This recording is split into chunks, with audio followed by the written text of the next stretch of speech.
Grief. We have much to grieve in terms of the rise in attacks against Asian Pacific Islander people.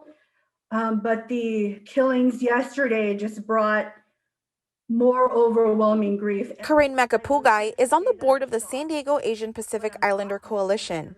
She says last night's shooting in Atlanta is the most severe, painful example of incidents against the Asian community throughout the country. Unfortunately, racism against Asian Americans and Pacific Islanders is not new.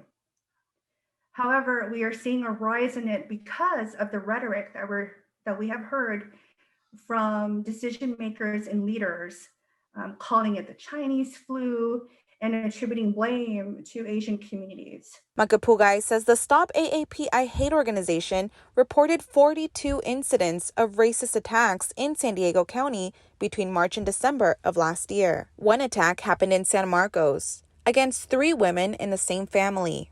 And they were just taking a family stroll when people who were driving by actually stopped their car, got out of the car, started screaming at them, blaming them for coronavirus, blaming them for everything happening with the pandemic, and they even attempted to attack her 17-year-old daughter. Although the suspect in Atlanta claims the attack was not racially driven, Lauren Garces with the San Diego Asian Business Association says the damage to Asian businesses has been done. We have a lot of elders in our community who run these businesses.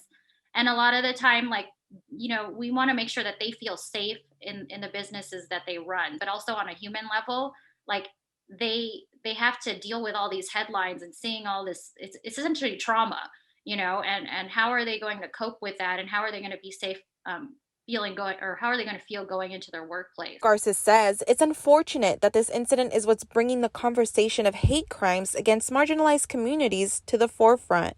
But she says she's also seeing more people coming forward to denounce it and stand against all forms of hate. Tania Thorne, KPBS News.